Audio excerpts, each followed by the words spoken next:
untuk banyak jadi pengikutnya. Nah, ini yang kita harus betul-betul camkan di diri kita, keluarga kita, apalagi anak-anak kita, termasuk anak didik kita, lingkungan kita, supaya mengokohkan diri ya untuk melaksanakan sholat tidak banyak gangguan. Karena sehebat dan sepintar apapun kita untuk mengajak sholat itu, masih pintaran syaitanul rajim gitu ya, untuk menggoda untuk tidak sholat gitu. Malah udah sholat pun masih digoda kan. Hebat banget itu, apalagi sholat subuh itu, ya Allah Rabbi gitu ya. Tapi mudah-mudahan di sini ada yang sudah sangat berhasil gitu ya. Ada mungkin anaknya, santrinya yang secara otomatis tidak usah dibangunkan, dia secara sadar dengan sendiri gitu ya. Mungkin dia ada pengalaman-pengalaman rohani, mungkin titik balik atau mungkin kalau kita lihat begitu ya teman-teman ya. Kalau yang paling cepat itu kan perjalanan cahaya ya, seperti listrik dinyalakan langsung gitu ya. Atau cahaya itu matahari gitu ya. Cahaya matahari ke bumi itu berapa kecepatannya teman-teman? Kecepatan cahaya itu berapa kilometer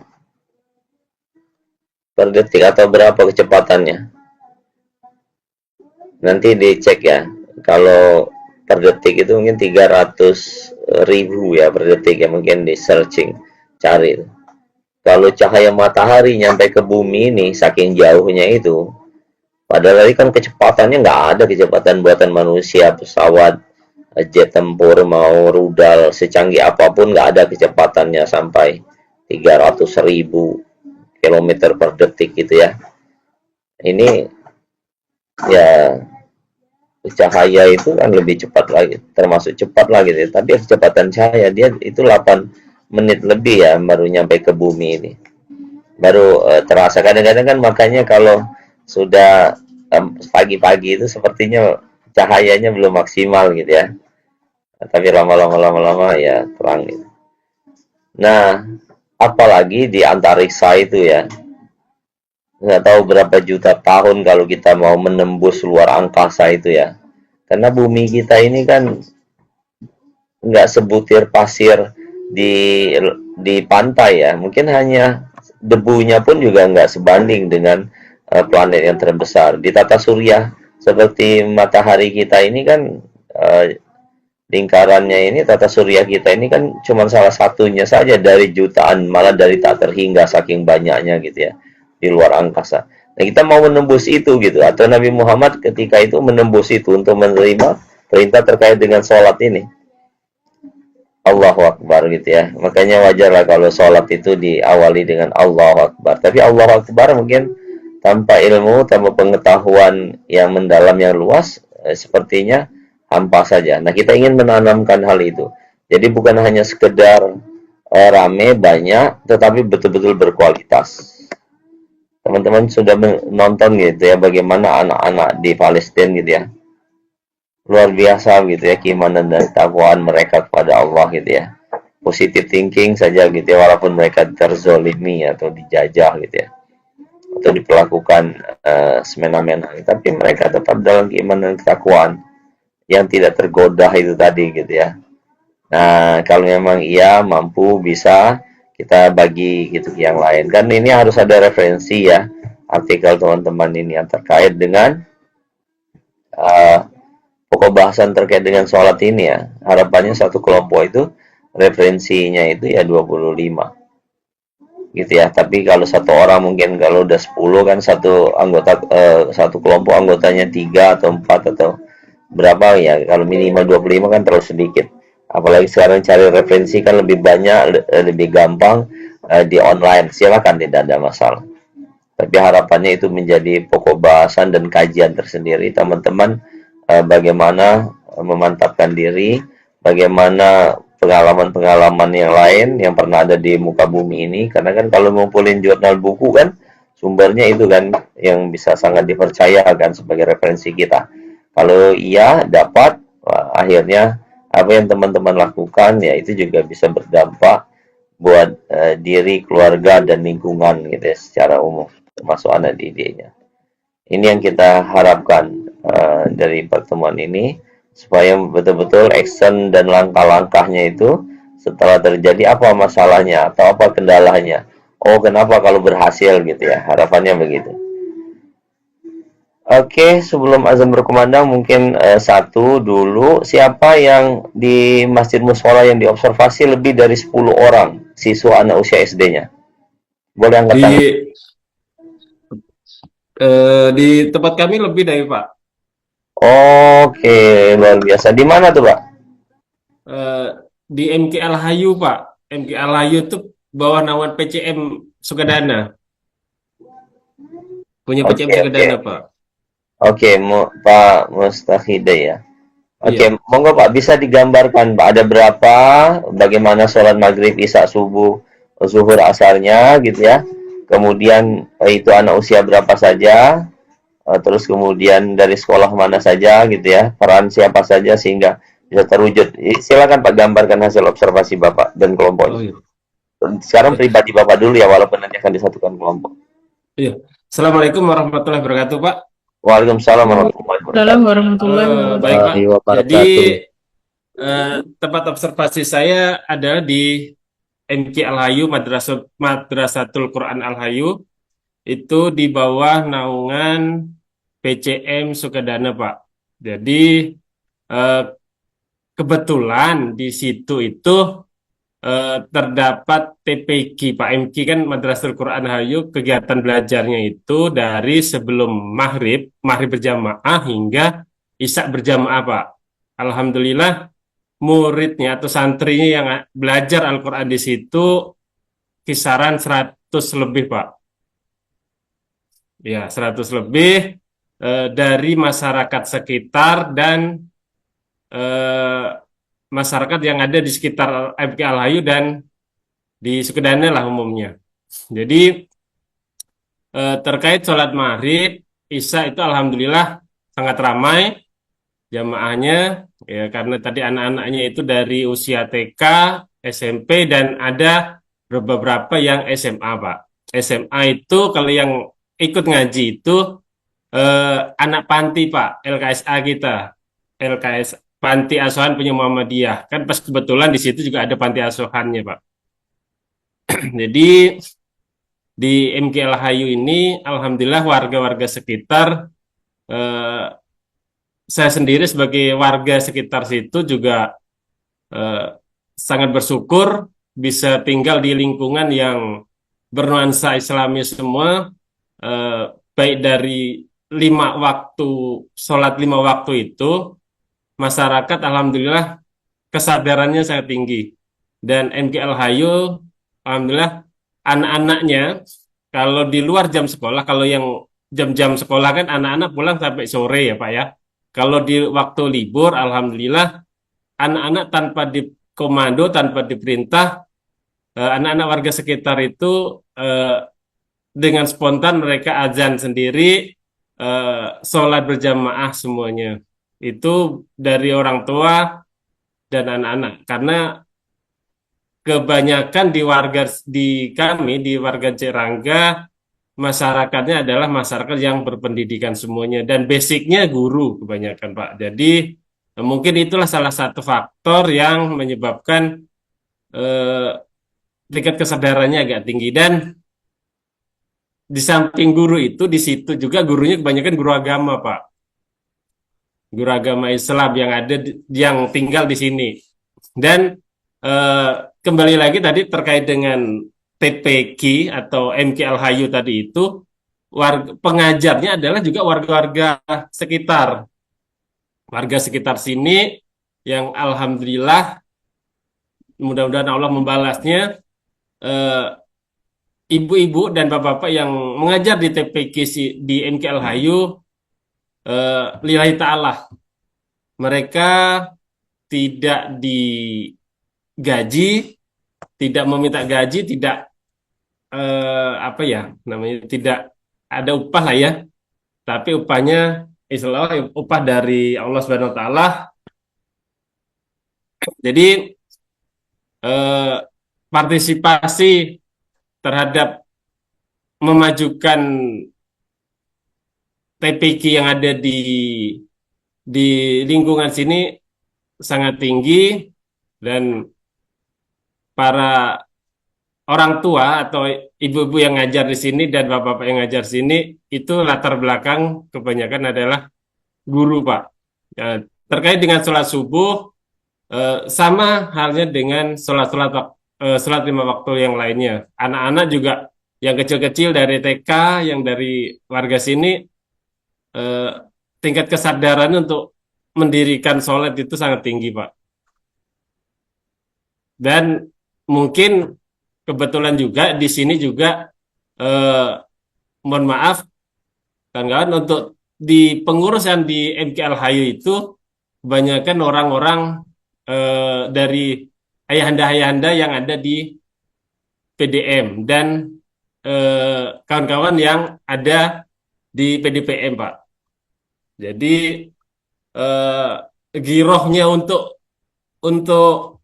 menghidupkan kemuhamadian yang ada di Gang Cirangga ini alhamdulillah tinggi. Pas kebetulan juga saya kan di PDM sebagai sekretaris PDM, Pak. Terima kasih. Mungkin itu, Pak. Oke, luar biasa ya. Itu yang kita harapkan memang tepuk tangan dulu lah Pak Presiden ya. Biar semangat dan terus bergelora semangatnya. Baik, eh, kita akan banyak mengkaji, mempelajari gitu ya. Kaitannya dengan apakah ini juga kaitannya dengan sekolah, di sekolahnya seperti apa. Kalau tadi kan ada TPQ-nya juga ya. Terus kemudian khususnya yang sholat subuh itu apakah bersama orang tuanya atau ada yang tanpa dengan orang tuanya gitu ya. Mudah-mudahan sih ada solusi-solusi kalau bagi pengalaman yang lain mungkin karena orang tuanya yang nggak ada atau eh, tidak bersama orang tuanya gitu. Tentu kan berbeda. Jadi Pak, jadi kalau terkait dengan mayoritas ketika di sholat subuh itu bersama orang tuanya atau anak-anaknya saja? Dengan orang tuanya, Pak. Oke, itu lebih bagus Anak-anak, ya. eh, misalnya ada dua orang anak, itu dibawa semuanya. Dan Oke, karena anak-anak di subuh hari itu kan juga ada tahsin kita di situ, Pak. Ada hafalannya. Di MKL Hayu untuk apa tahfiznya itu dilaksanakan di subuh hari. di kecamatan Oke. kabupaten apa itu Pak? Sukadana, Pak, di Kabupaten Kayong Utara. PCM Sukadana. PCM-nya kayak Sukadana, Kayung Utara ya. Ya, betul, Pak. Oke, mudah-mudahan ini bisa menjadi apa ya, inspirasi. Memang pengaruh lingkungan luar biasa gitu ya. Tetapi lingkungan yang luar biasa itu tadi bisa jadi tidak berefek dengan yang lain kalau tidak digerakkan juga. Memang harus ada penggeraknya atau lokomotifnya itu gitu ya. Penggeraknya itu sehingga bisa jalan dengan baik dan pada arahnya gitu. Oke, teman-teman, nanti kita lanjutkan ke yang lain yang jika bisa menjadi contoh gitu ya, atau bisa juga saya tunjuk yang mana gitu ya, untuk bisa memberi informasi kepada kita. Azan berkumandang kalau di Kayong jam berapa azan? Ini sedang azan, Pak. Oke, Sudah, Pak, sudah azan, saya Pak. kira pas ya. Sudah selesai. Baru azan berkumandang di Tangerang Selatan. Kita break sekitar 15-20 menit atau ya secukupnya lah gitu ya. Kita segera kembali ke sini setelah selesai sholat. Yang mau makan minum yang berhalangan dan tidak sholat, monggo silakan. Terima kasih, kita break dulu. Assalamualaikum warahmatullahi wabarakatuh. Waalaikumsalam Waalaikumsalam warahmatullahi warahmatullahi wabarakatuh. wabarakatuh.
Baik Bapak Ibu, mudah-mudahan sudah selesai menerima rezeki yang luar biasa. Pernah dengar ya bahwa ketika kita mampu melaksanakan sholat di awal waktu berjamaah itu ternyata nyatanya rezeki yang dikaruniai Allah yang luar biasa gitu ya. Jadi rezeki yang utama dan paling hebat itu gitu. Selama ini kan biasanya rezeki itu dalam bentuk materi gitu ya, kesehatan gitu, terus harta, uang, itu rezeki juga memang. Tapi yang sesungguhnya, yang nyatanya, yang insya Allah jelas, mudah-mudahan ya dengan keikhlasan, dengan ridho dan karunia Allah, sholat itulah yang betul-betul karunia rezeki dari Allah yang luar biasa. Karena nggak mampu kan yang melangkahkan dan menggerakkan kita untuk bisa sholat di awal waktu berjamaah itu tadi. Apalagi kita membahasnya sekarang ini tentang sholat begitu ya. Jadi ini hal yang penting. Nah, mudah-mudahan seperti tadi yang disampaikan Pak, mana tadi dia ya? Mutahadi belum hadir ya? Mustahidi ya? Ya mungkin lagi jadi imam sepertinya dia di masjidnya. Untuk ibu-ibu gimana di sekolah, di tempat kerjanya atau di rumahnya sudah terbiasa juga insya Allah berjamaah ya. Walaupun seringkali kalau ibu-ibu itu kan ada jatah khusus ya.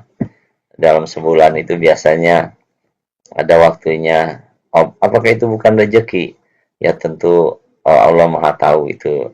Maka khususan banget untuk wanita itu banyak pintu rezeki, pintu ibadah, pintu jihad yang luar biasa gitu ya. Namun demikian ya terkait dengan sholat ini ketika ada kesempatan kita laksanakan. Walaupun banyak juga ya yang pada posisi diberi kelonggaran atau kemudahan di saat-saat tertentu. Tapi semuanya itu kita bisa mengatur ya, bisa mengkondisikan. Karena pada satu kesempatan, karena hampir selalu yang saya rasakan dan alami sejak saya mahasiswa gitu ya, jadi dosen sampai ke level pimpinan, saya pernah posisi ketua panitia wisuda. Yang wisuda itu kan rangkaian kegiatannya luar biasa ya. Dan itu sering sekali mentok dengan waktu sholat. Nah mungkin teman-teman di jenjang sekolahnya juga begitu ya, ada acara-acara gitu. Nah karena saya ketua panitianya, dari awal yang saya sangat perhatikan itu adalah jadwal acara.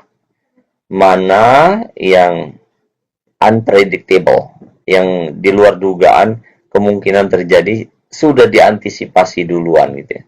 Misalnya kita mengundang pembicara atau mengundang siapa gitu ya, yang membuka begitu kan suka tuh. Atau ada acara selah gitu ya, misalnya tampilan-tampilan segala macam, itu juga akhirnya kita kondisikan. Dan akhirnya alhamdulillah jam 11 saya merasa baru sekali itu dalam sejarah kampus UMJ yang kampus tertua di Muhammadiyah. Nggak tahu sekarang ya karena saya tidak terlibat persis lagi. Setahu saya misalnya kan wisudanya sekarang udah di kampus ya. Kalau dulu pernah karena jumlah wisudawannya lebih dari 2000, wisudanya berarti kan pendampingnya saja kan 4.000 minimal ya. Pada umumnya kan satu orang satu mobil, ada yang 2 mobil itu yang mengawal ya. S1, S2, S3. Di Balai Sudirman dulu itu. Apa yang terjadi? Macetnya itu menyeluruh Jakarta gara-gara UMJ wisuda gitu ya. Dan itu di hari kerja, dan sampai mayoritas yang akan berbicara, yang akan ngasih sambutan itu tadi terjebak semua di jalan-jalan itu, macet di mana-mana itu. Karena kalau sudah satu macet kan nyambung kemana-mana dan informasinya sampai ke bandara gitu ya. Begitu panjang macetnya itu. Itu mungkin wisuda terakhir di Jakarta, akhirnya kita mulai pindah wisudanya itu ke pinggiran, ke daerah Serpong, daerah Tangerang situ gitu ya, yang kapasitasnya lebih luas lagi dan parkirnya lebih banyak. Waktu itu memang karena meludak begitu ya, parkirannya terbatas, banyak mahasiswa itu kita perhatikan itu, jadi dia untuk mengejar tidak terlambat wisuda itu, parkirnya sudah biarin tinggalin di jalanan saja, dianya pergi gitu ya jalan kaki. Banyak sekali itu kejadian seperti itu. Dan itulah yang kemudian saya lihat dan memperhatikan, ya kita antisipasi semua dan alhamdulillah waktu sholat berkumandang kegiatan sudah rapi, sudah bersih begitu ya. Nah itu yang sebenarnya bisa kita desain ya kalau kita prioritas itu. Dan itu memang seharusnya kita ya waktu sholat itu kan udah memang waktunya istirahat juga memang. Toh dari pagi gitu ya.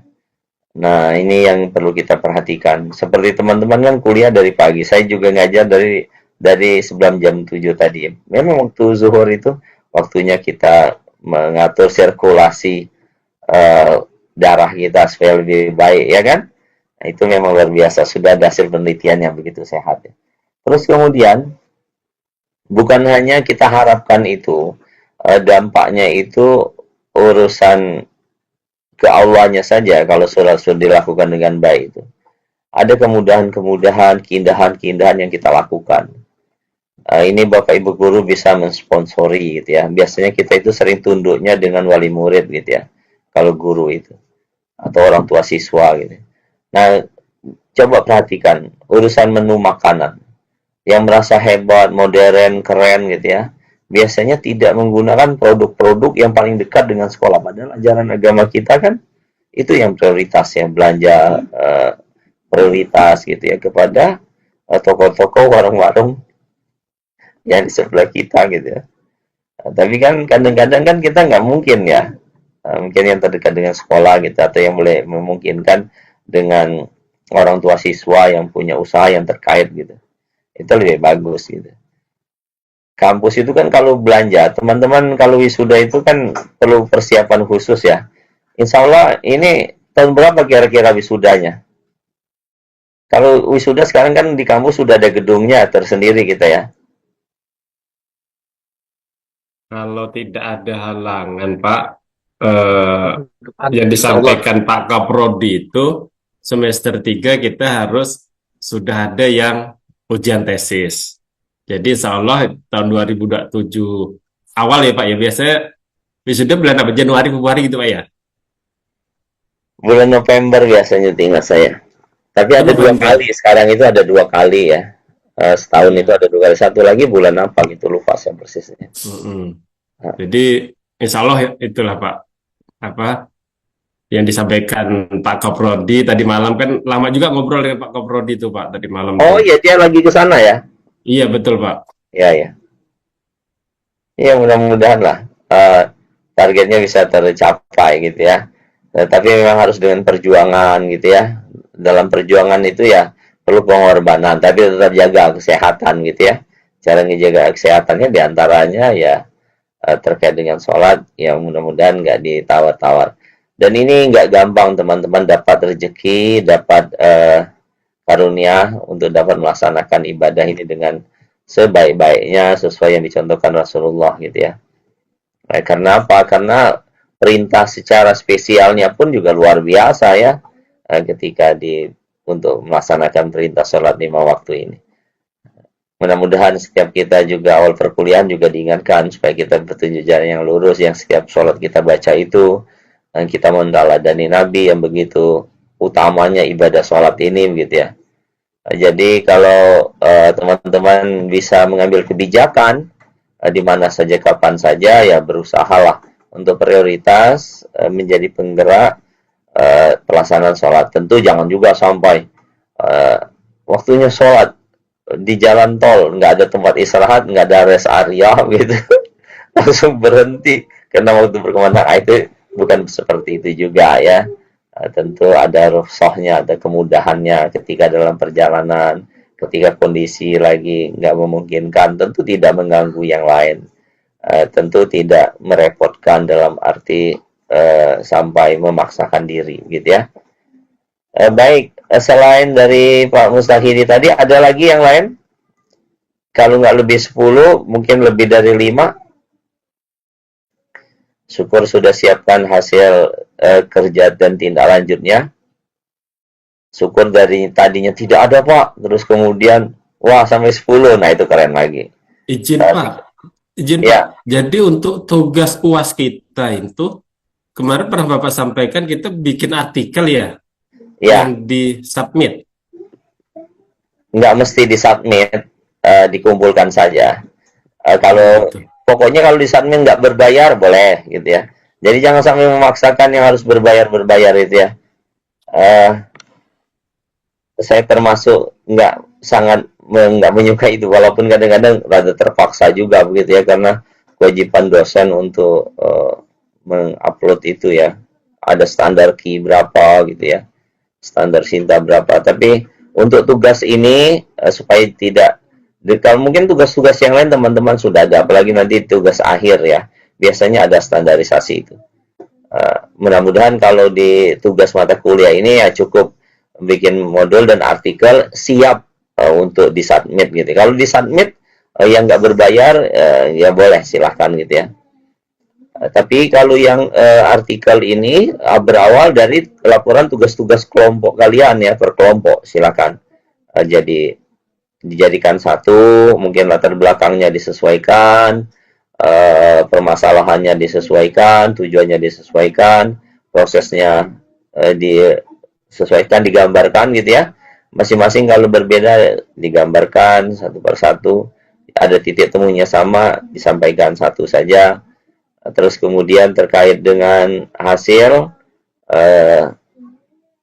usahakan ya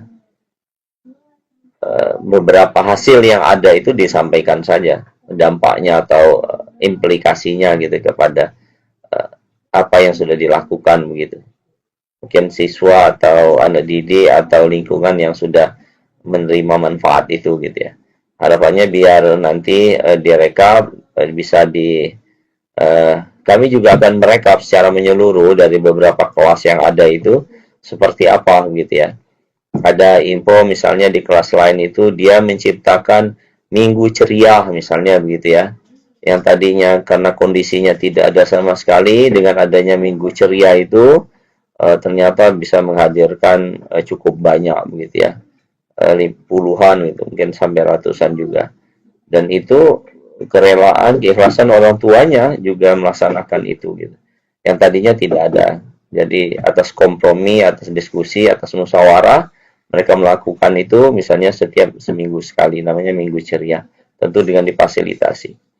Nah ini kan dalam rangka pembiasaan ya. Tapi kalau tidak digerakkan teman-teman, ya namanya ya sudah asik dan udah masing-masing saja. Tapi kalau digerakkan, seperti yang sudah dilakukan di Pak Mustahidi tadi, itu kan bagus gitu ya.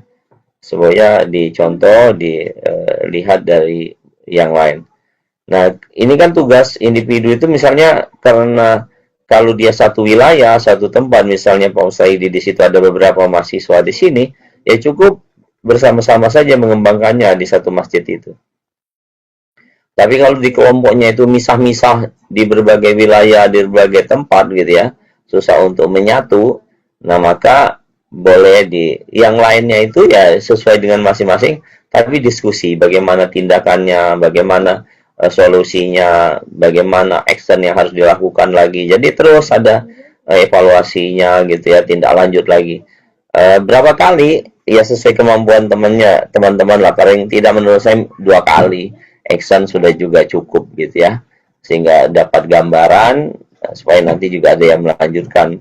Kalau teman-teman ingin melanjutkan setelah perkuliahan ini juga insya Allah jadi investasi yang dahsyat gitu ya untuk mengembangkan umat ini. Nanti bisa dicek, dipelajari seperti programnya Pak Mustahadi itu. Tapi akan repot memang kalau ternyata kondisi masyarakatnya itu sangat heterogen ya. Dalam arti latar belakangnya bukan guru, berbeda target tujuan karena kesibukan dan usaha gitu ya. Biasanya kan ada juga kalau di Jakarta itu sebelum subuh atau sholat subuh langsung pada berangkat. Itu yang nggak memungkinkan. Tapi kalau sudah di kondisi lingkungan yang memang sudah lebih homogen ya insya Allah itu akan lebih mudah gitu ya. Ada yang satu contoh atau dua contoh lagi? Saya boleh, Pak? Boleh, silakan Pak Sidik. Iya, Pak. Kalau saya kemarin observasinya di Masjid At-Taqwa, itu di Sukadana juga, Pak, Kayong Utara di Sungai Mengkuang. Itu kalau siang pas enggak jam sekolah ya, Pak ya, pas bukan hari sekolah. Itu kalau 7-10 anak tuh ada, Pak. Mereka itu kan sambil main-main, Pak. Jadi di halaman masjid itu kan terasnya luas. Jadi anak-anak tuh bermain-main di situ. Terus kemudian asar juga. Nah, kalau maghrib itu banyak banget, Pak. Anak-anak usia anak SD, tetangga-tetangga saya tuh. Itu anak TK, SD, mereka bersepeda main ke masjid. Jadinya pas maghrib tuh ramai banget sama habis isya. Nah, terus kecuali subuh, Pak. Permasalahannya di subuh. Subuh itu kalau saya perhatikan paling 3 anak, 2 anak gitu dalam setiap hari. Itu pun kan mereka ikut ayahnya gitu ya. Ikut ayahnya pergi ke itu ke masjid. Nah, permasalahannya di waktu subuh itu, kalau subuh itu sepi, tapi kalau maghrib sama isya itu luar biasa, Pak. Ramai banget.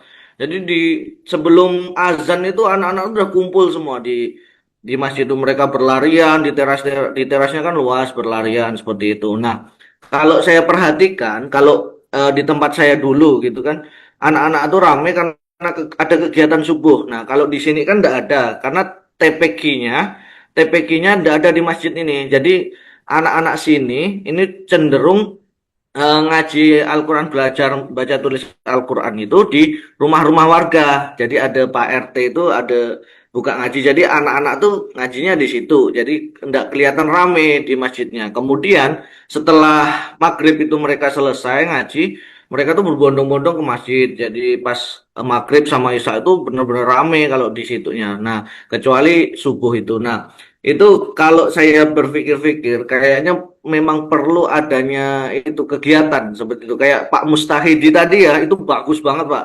Karena di tempat Pak Mustahidi itu ada tetangga sebelah rumah saya yang ikut ngaji ke situ, gitu kan, ikut ngaji ke situ. Nah, mungkin karena ada kegiatan-kegiatan itu jadi ramai banget, bisa subuh pun bisa ramai seperti itu.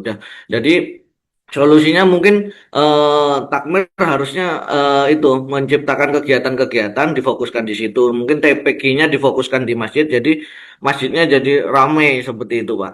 Nah, itu contoh aja karena di sini ini ada 3 masjid yang berdekatan. Ada At-Taqwa, kemudian Ar-Royan itu sekitar 500-an meter, kemudian juga ada Al-Aqwam juga. Ada Al-Aqwam, mereka berbagi, tapi kalau yang paling ramai di At-Taqwa ini, pas depan gang saya, Pak. Itu, terima kasih, Pak.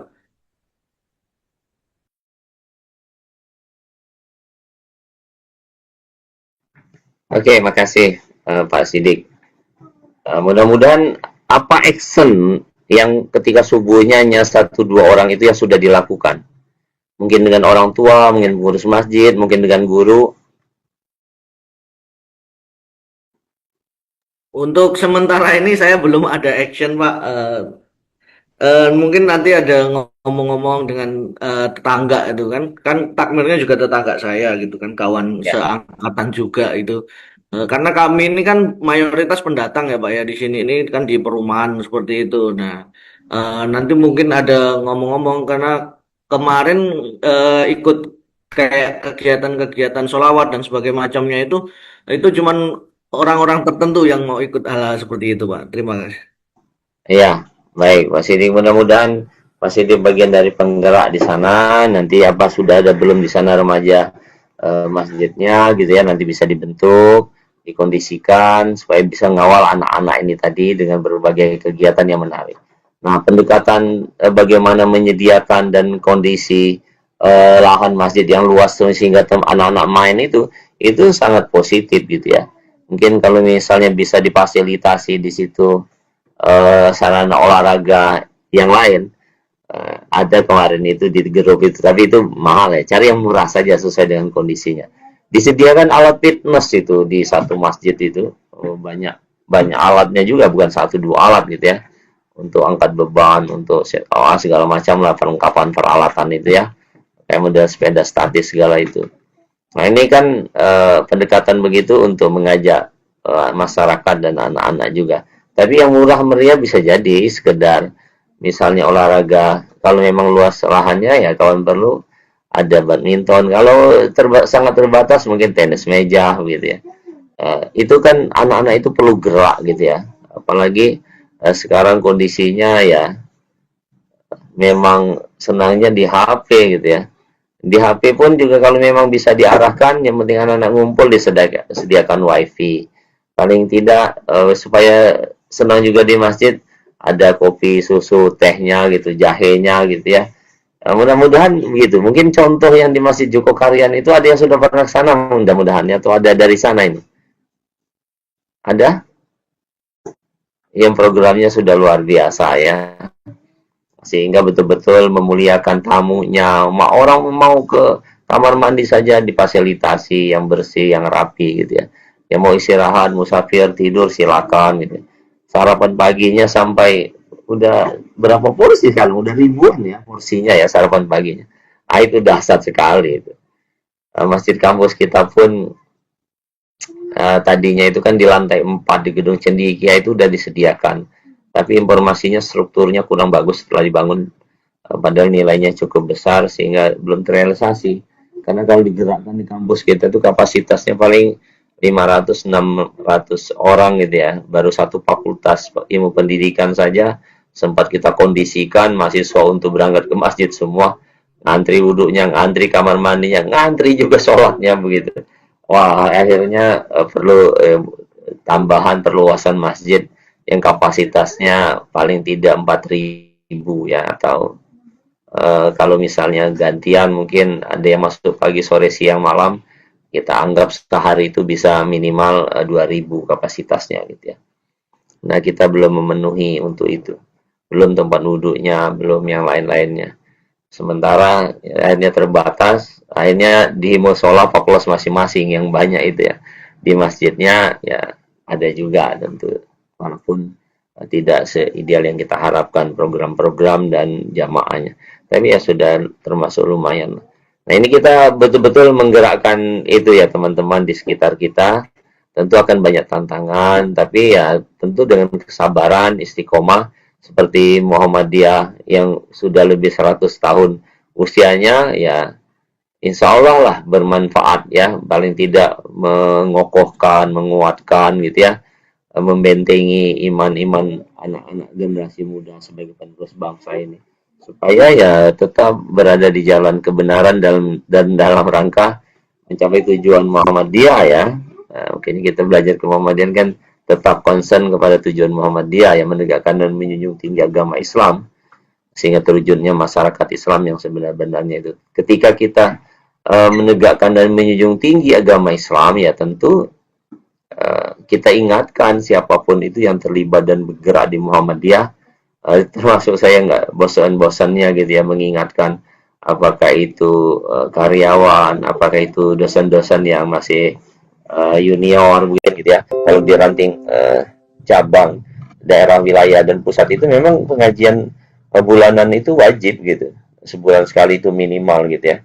Syukur kalau setiap minggu, dalam rangka apa itu tadi, membentengi, menjaga, menguatkan, mengokohkan ya iman dan takwa tadi. Kalau enggak memang lebih banyak godaannya kan. Jangankan apa ya, kita ibadah-ibadah yang lain, ibadah sholat ini godaannya luar biasa gitu ya. Udah azan, entar dulu, dikit lagi, paling 10 menit lagi baru qomat. Habis itu terlambat, udah qomat. Takbir pertama udah ketinggalan. Atau malah ketika udah mau berangkat, ada hambatan, halangan, macam-macam lah. Apa urusan kamar mandi, apa urusan anak, apa urusan segala macam tamu, atau ada acara apa gitu ya. Nggak apa-apa, masih waktunya sholat, nanti saja ditunda dulu gitu ya. terus begitu ya. Maka kayak kata Buya Hamka itu ya, ketika subuh pun kesiangan, duha pun juga kelewat, tak terasa ternyata usia sudah senja gitu ya, baru ingat begitu banyak waktu yang terlalaikan itu. Ya itulah demi masa kan, demi waktu itu tadi. Memang kita selalu akan merugi. Nah ini memang harus dibentengi. Nah makanya Muhammadiyah itu yang siapa saja yang terlibat dan aktif baik di perserikatan maupun di amal usaha untuk sangat mengenal gitu ya terkait dengan Baitul Arqam, dan di setiap Baitul Arqam itu di level mana saja terkait dengan ibadah mardotillah itu terkait dengan sholat itu selalu dikemukakan ya. Selain ya pedoman Islami warga Muhammadiyah yang lainnya sesuai dengan bidang kegiatan atau pekerjaan masing-masing gitu. Nah ini teman-teman, nah mudah-mudahan ini menjadi inspirasi kita ya Pak Sidik. Tadi kalau memang perlu gitu ya diskusikan, bukan hanya dengan kelompoknya saja, dengan pengurus masjidnya, apalagi temannya gitu ya, dengan Siap, Pak. Siap. guru-guru yang di mana anak-anak itu sekolah dikomunikasikan, dengan orang tuanya gitu dikomunikasikan, langkah apa yang harus kita lakukan, siapa yang memulai dan dari mana memulainya gitu, apa hal yang sudah bisa dimulai, apa saja yang perlu dipersiapkan untuk selanjutnya. Nah, kalau tidak ada yang menggerakkan itu, ya tentu ada master, mungkin nanti ada dokter, ya di sekitar itu kok biasa-biasa saja ya. Dengan masyarakat nggak ada efeknya. Apalagi ini alumni Fakultas Ilmu Pendidikan Universitas Muhammadiyah Jakarta begitu. Muhammadiyahnya di mana begitu ya. Nah ini saya kira perlu kita terus untuk mengingatkan akan tujuan Muhammadiyah itu ya. Dan Nabi pun juga sudah mencontohkan bagaimanapun kita dalam kehidupan gerak langkah kita ini ya tidak lepas dari masjid gitu. Dan di masjid memang program utamanya sholat, walaupun tentu banyak yang sudah dicontohkan itu memfasilitasi kegiatan sosial kemasyarakatan yang lainnya ya, termasuk bidang pendidikan. Ini yang kita harapkan. Ada lagi mungkin yang bisa kita timbang pengalamannya atau informasinya dari apa yang sudah diobservasi, Saya apa yang boleh sudah Pak, dilakukan? boleh Pak Nah, berbagi. oh boleh, boleh. Alhamdulillah. Kalau enggak saya mau tunjuk tadi. Ya silakan. Pak siapa? Assalamualaikum. Hakim Pak. Oh, Bang, silakan Pak Hakim dan Pak Jaksa. Assalamualaikum warahmatullahi wabarakatuh. Waalaikumsalam warahmatullahi wabarakatuh. Waalaikumsalam warahmatullahi wabarakatuh. Seperti teman-teman yang lain Pak, tidak jauh berbeda. Saya juga mengobservasi di satu tempat yang mana tempat ini satunya masjid, di musola juga pernah Pak, tapi memang karena saya lebih berdekatan dengan masjid, nama masjidnya Masjid At-Taqwa, letaknya di Desa Medan Jaya. Masjid ini merupakan masjid kedua di lingkungan Medan Jaya, yang mana Masjid Medan Jaya itu ada dua, Pak. Jadi yang lingkungan terdekat yang ini, sebenarnya kalau bicara masjid yang Nurul Huda itu lebih ramai lagi, Pak. Lebih ramai untuk jemaahnya. Tapi kalau Masjid At-Taqwa ini, kalau maghribnya Pak, jemaah sholat asar itu Pak, karena situ ada Taman Pendidikan Al-Quran, ada TPA fikihnya, itu ramai Pak, lebih dari 80 yang ada di situ, sholat asarnya. Kemudian kalau sholat maghribnya itu Pak, jemaah anak-anak itu, anak-anak usia SD itu kurang lebih dari 20 sampai 30-an lah Pak. Itu anak SD, usia SD-nya. Karena lebih ramai memang betul kata Mas Sidik tadi, kebetulan di halaman pelataran masjid itu di keramik Pak. Jadi luas sekali dan ditutupi kanopi full. Jadi anak-anak itu jam 5 lewat 20 menit aja itu udah ada Pak di masjid. Udah mandi, udah kemas, udah siap, udah menunaikan sholat. Ada yang bermain-main gitu kan Pak. Ada yang diskusi ringan, entah apa yang diskusikan juga tidak tahu. Jadi setelah kebetulan TPA-nya jam setengah 5 itu udah selesai Pak. Setengah 5 sore itu udah selesai. Kemudian untuk sholat isyanya itu masih ada Pak, paling 5 sampai 6 orang jemaah anak-anaknya. Kalau sholat subuh itu kadang tidak ada sama sekali Pak. Walaupun yang berbanding terbalik sekali ketika maghribnya itu ramai luar biasa, anak 20 sampai 30, maghribnya tuh subuhnya tuh bisa tidak ada sama sekali. Ya, ini juga menjadi tanda tanya besar. Tapi ada di surau-surau atau di musola itu yang memang juga ada Pak jemaah subuhnya yang maghribnya tidak ada di situ gitu.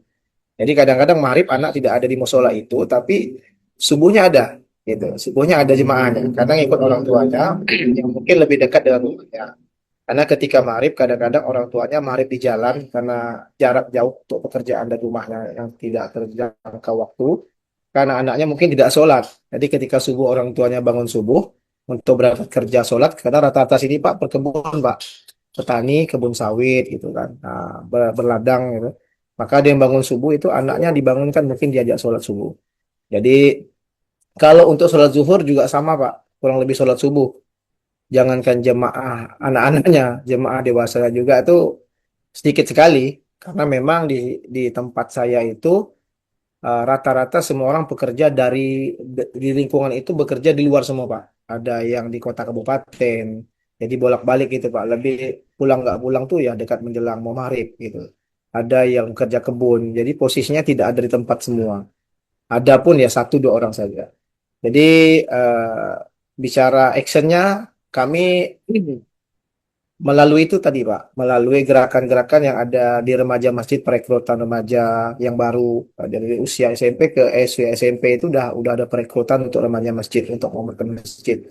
Dan kami juga memberikan pelatihan-pelatihan Pak, seperti anak dalam apa namanya kurang kurang fasih dalam membaca, itu kan dibetulkan di TPQ-nya, kemudian membetulkan cara azan yang betul, karena biasanya Pak ini miris sekali Pak, ada satu daerah di tempat kami, tapi agak jauh sedikit dari tempat kami, itu azan itu Pak mereka bayar Pak, disuruh anak tuh dikasih duit baru mau azan. Dan itu ada Pak, nyata. Dan saya mohon maaf sekali lagi, ini tidak ada maksud apa-apa. Saya diminta untuk mengajarkan anak-anak di sana itu untuk mengajari azan, mengajari ngaji gitu kan. Tapi kan berbentur Pak dengan sebenarnya itu hal baik, cuman kan berbentur dengan jarak, kemudian yang kedua berbentur dengan tugas pokok dan fungsi saya sebagai guru. Dan mungkin saya meninggalkan waktu berhari-hari, meninggalkan tugas pokok saya. Dan itu saya tanya kenapa sampai bayar gitu kan. Masyarakatnya ada enggak? Ada. Nah, pertama karena ketidaktahuan, yang kedua karena tidak peduli gitu, tidak peduli. Jadi akhirnya kalau yang mau azan ya dibayar gitu. Ayo mau azan enggak nih dikasih 5.000, ayo azan nah gitu. Sampai pengen menghidupkan masjidnya ada orang dermawan di sana itu dengan cara seperti itu sampai pengen menghidupkan masjid. Nah sekarang alhamdulillah Pak berkat ketekunan dari orang tersebut memanggil mendatangkan ustadz, diberi rumah, diberi tempat tinggal, diberi pekerjaan di sana. Alhamdulillah sekarang masjidnya makmur luar biasa Pak, jemaahnya ramai. Hanya sekedar berbagi Pak, itu untuk masjid Taqwa yang saya observasi kemarin. Memang observasinya cuma sekali Pak, yang saya observasi sekali. Tapi keadaan hampir setiap subuh itu emang seperti itu Pak. Ketika saya sempat, kalau saya tidurnya tidak terlalu malam, tidak larut malam, saya berangkat ke masjid itu. Memang rutinitasnya memang seperti itu. Hampir tidak ada anak yang usia SD yang ke masjid.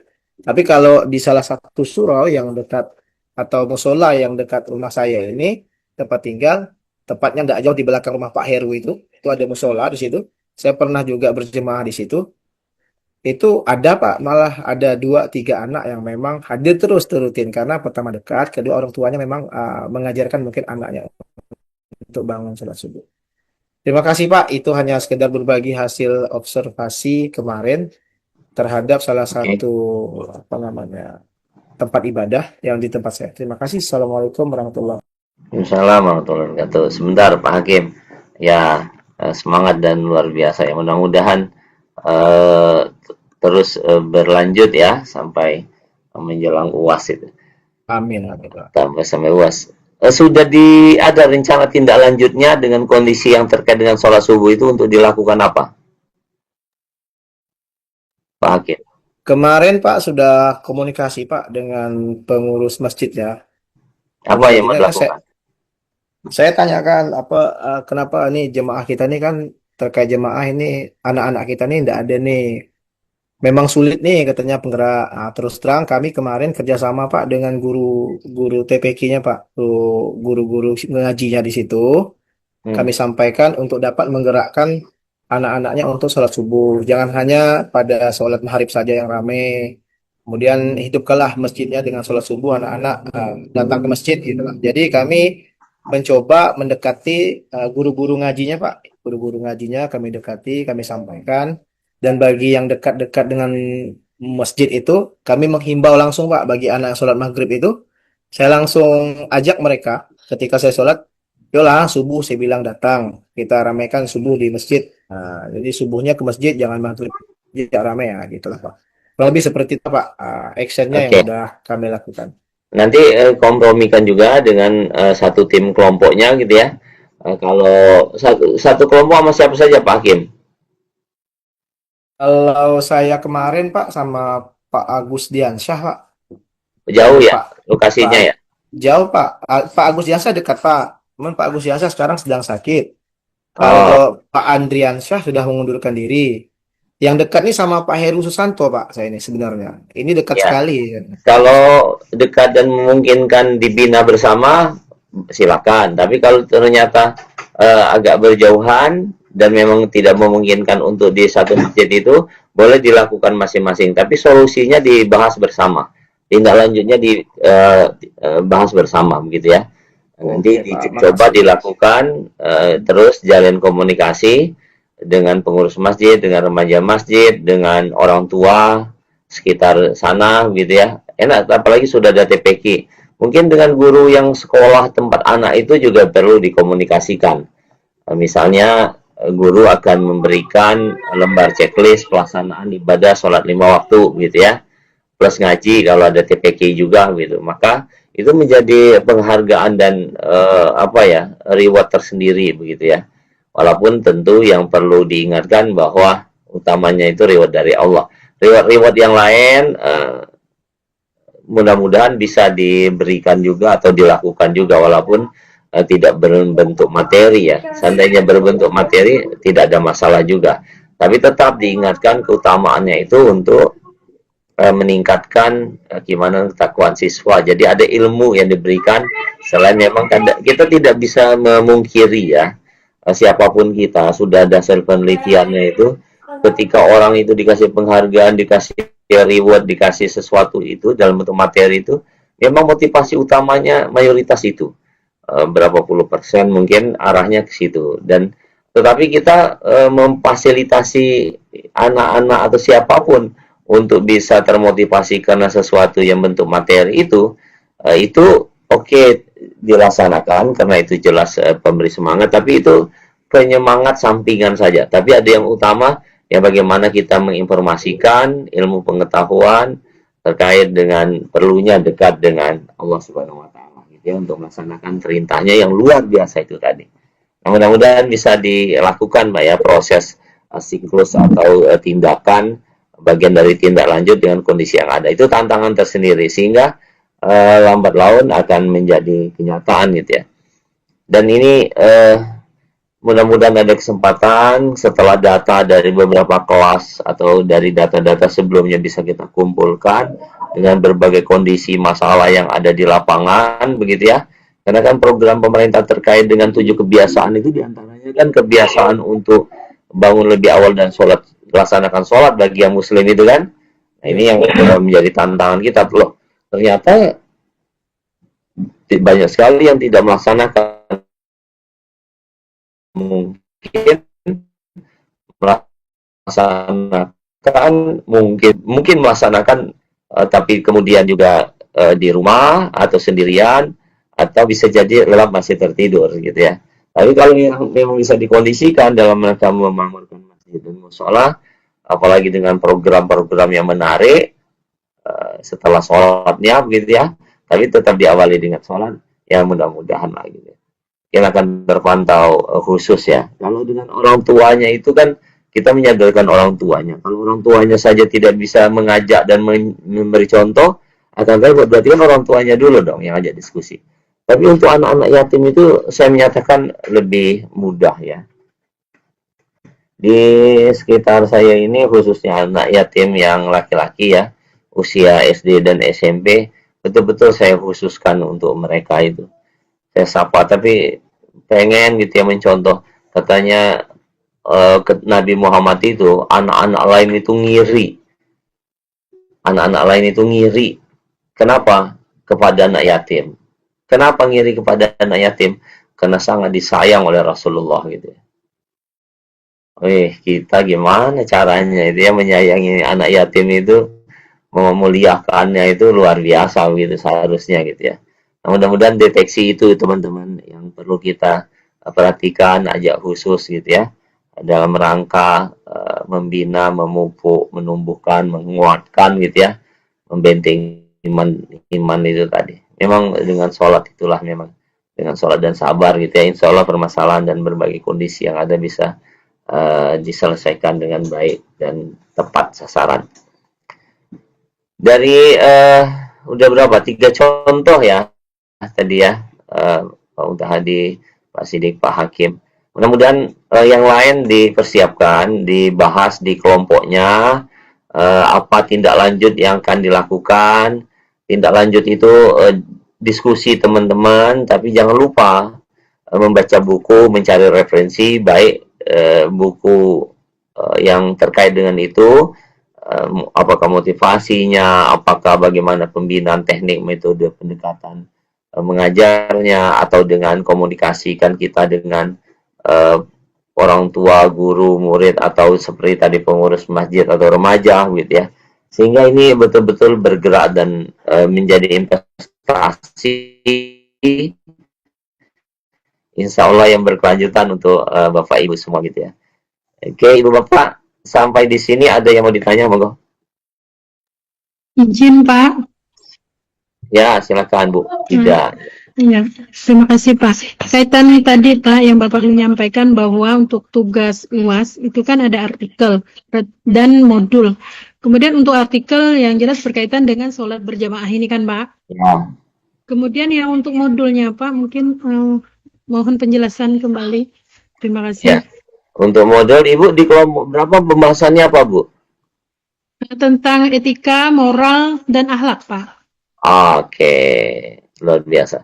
Jadi Ibu nanti anggota kelompoknya ada berapa Bu? Ada 4 Pak. Saya, Pak Riki, Pak Bu Ragelia, dan Pak Muhammad Amidi. Sedangkan materi kajiannya kan dari etika, moral, dan akhlak itu tadi ada 3 Bu ya? Ya, Anggota ada Ibu ada 3 Pak. dan yang 3 itu udah jelas tuh, biasa dibagi-bagi. 1, implikasi sholat 5 waktu sebagai landasan akhlak terpuji. 2, perbandingan etika, moral, dan akhlak dan implikasinya. 3, hubungan etika, moral, dan apa ini? Dan akhlak gitu ya. Dengan hukum gitu ya. Nah ini yang nomor 3 saja dibagi 2 itu. Hubungan etika dan moral, dan hubungan akhlak dan hukum gitu ya. Jadi ada 4 judul, itu masing-masing berbeda.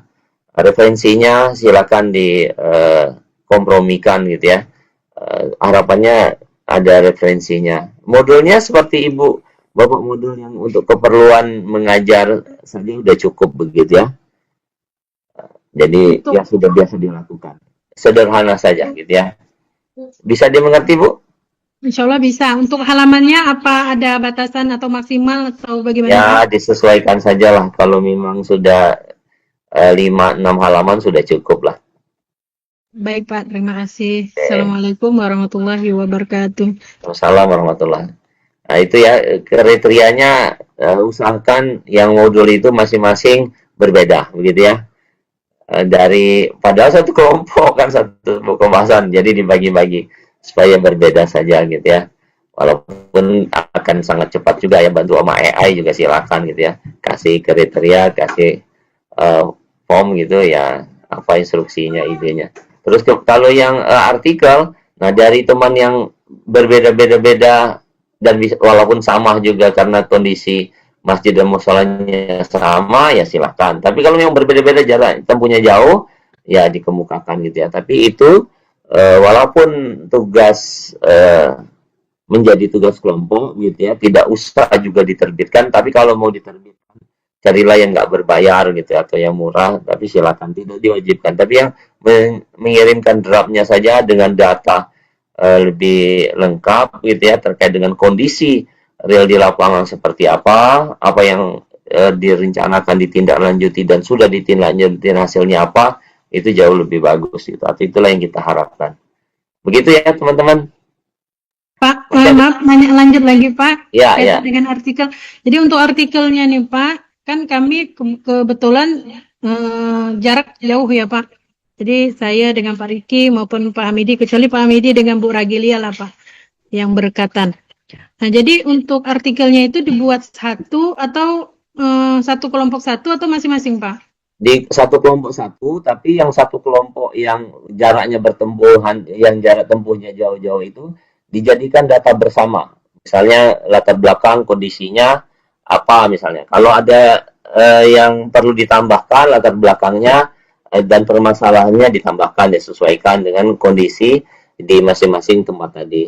Tindak lanjutnya harapannya sama saja, tetapi dampak dan efeknya bisa jadi berbeda kan karena berbeda wilayah. Jadi disampaikan juga gitu ya. Untuk masalah ini dengan perlakuan seperti ini jadinya begini. Tadi kan misalnya di tempat temannya ada yang karena ada TVQ, di tempat ibu tidak ada TVQ, padahal mau ditindaklanjuti bagaimana untuk guru-guru bisa menindaklanjuti yang karena sudah di musola itu untuk supaya nanti sholat subuhnya dikontrol, dimusyawarahkan. Nah, ibu di tempat yang lain tidak ada TPQ-nya, tetapi kan mereka di sekolah. Nah, kok sebagai ganti TPQ-nya bisa jadi khusus untuk ibu komunikasi dengan guru-gurunya di sekolah gitu. Jadi nanti solusinya atau bagian dari tindak lanjutnya itu berusaha standar sama satu kelompok itu gitu ya. Walaupun nanti hasilnya berbeda-beda karena berbeda tempat kan belum tentu sama gitu ya. Kalau kualitatif itu begitu biasanya itu. Digeneralisasikan satu hasil keilmuan tidak bisa gitu, tapi sesuaikan dengan situasi kondisi yang ada di masyarakat. Bukan hanya situasi kondisi tempat ya, situasi kondisi waktu kan berbeda, apalagi tadi subuh kan sangat berbeda sekali.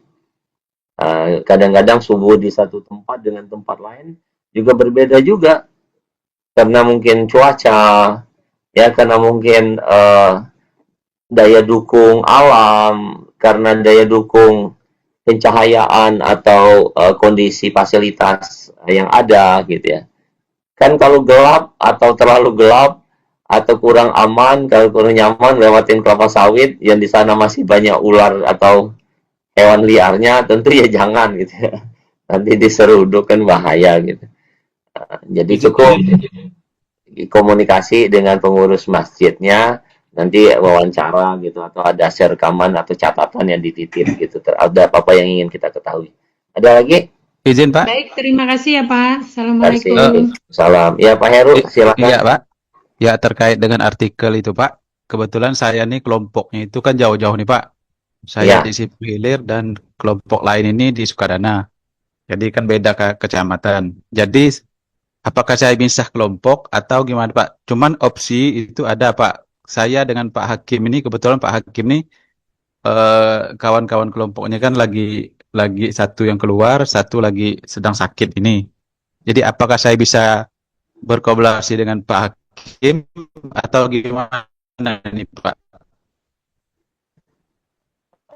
Sementara di Kelompoknya ada berempat, ada Pak Mustahidi, ada Pak Basuni, dan ada Pak Ismail. Itu beda kecamatan di Pak. kalau Pak Hakim satu kecamatan dekat. Dekat rumah Pak, tetangga. Tetangga Pak, tetangga. Oh ya.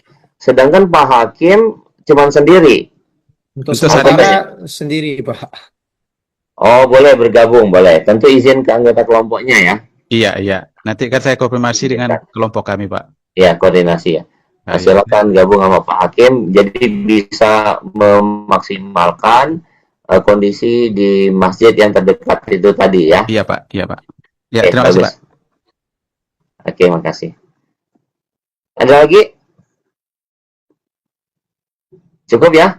Insya Allah sehat walafiat semua teman-teman. Jaga kesehatannya dengan Amin, makasih pola Pak. hidup, pola makan yang sehat, dengan menu makanan juga yang sehat, gitu ya, istirahat yang cukup.